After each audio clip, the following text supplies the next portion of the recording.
We're cooking with the always hard to cheer up Julie Tabuli. We're cooking stuffed cabbage. The Polish may call it galumpy, or what do you call it? We call it malfouf.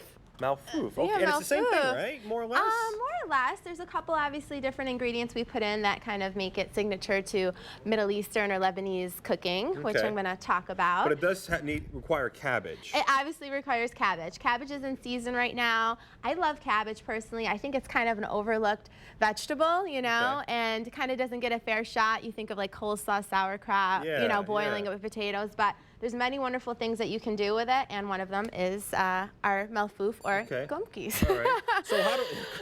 Well, we have to blanch them, right? You said you had a trick. Yeah, there's a trick. Mama taught me this one. Obviously, you know, when you think about this beautiful cabbage, it's kind of, you know, daunting to really try to get the leaves off and keep them intact. So a trick and a really easy way to do this is you just core out, you know, the core from the cabbage, the center, which I've done. And this is a little one, just to show you guys. And you basically just invert it down right into the boiling water.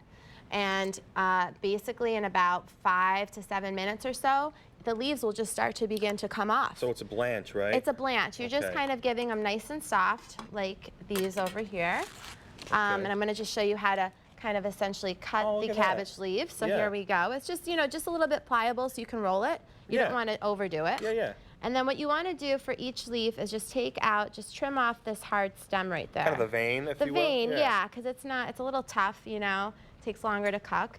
And then out of a big leaf like this, you can essentially get 4 segments, you know. So you're just going to cut it widthwise. Okay. And then you cut it down the vein. And each one will be something you use to roll with. Exactly. So I'm just showing you how to cut it. And then obviously the smaller leaves like this, you know, you could get like So you kind of. What do you put in it? So we put in it, surprisingly enough, I know we work a lot with lamb and beef and things, but my grandmother in Lebanon, she always made it with pork. At certain butchers, you could find pork. So it has a nice flavor, especially for the cabbage. So here we have a mix of pork. We have some rice, and we have a little bit of salt and pepper and lots of garlic. The garlic definitely makes it. So we're just going to take a little bit. And it's raw, of course. It's raw. It's all raw. Raw meat, raw rice. Obviously, the raw rice. It's not cooked. And then you're just going to roll it like so. And that's it. And now another trick too, you can just kind of squeeze. Anytime you're rolling something like this, or when I do the Swiss chard roll, you just want to squeeze it and releases a little bit more of the excess liquid. Is that from the filling or from the leaf? It's from the leaf, and it helps to keep it intact too through the cooking. So that's another trick. So then you just place them like so. And as you're wrapping things up, tell us what's happening Wednesdays in Baldwinsville. Tomorrow kicks off my Meet Me in the Mediterranean at the Mohegan Manor. I'll be there every Wednesday for the entire month of October doing demonstrations and tasting events. So essentially each night is going to be a different themed array of dishes. $35 for tickets. For information, 857-0079. The recipe's on the web. Of course, 9WSYR.com. $35. I feel honored to come for free. I don't have to pay for that. Anytime. You can come right there, front and center. All right, Brian Miller's next. He's here with new on DVD. He's going to review The Karate Kid.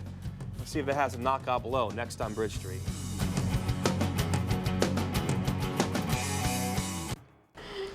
We have Julie Tabuli cutting pie for us. Not to mention bringing together her her galumpy, but it's not galumpy. Malfouf. Malfouf. So what makes this different, Julie? Okay, so we have the pomegranate molasses also going in this with our tomato paste, garlic, and lemon, and then that's simmered in a pot.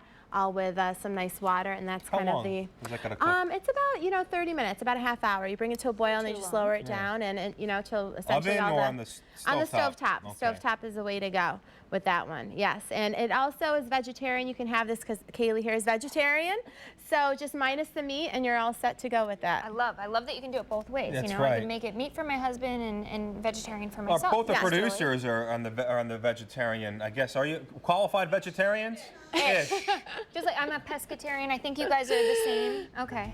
Are we going to try any of this? You're the main meat guy over here. We have the pie. You can go for the pie. I'm going to go for the, yes. Okay, I'll get you another one of the malfoufs. See you tomorrow on Bridge Street. Thanks for tuning in, and enjoy the day.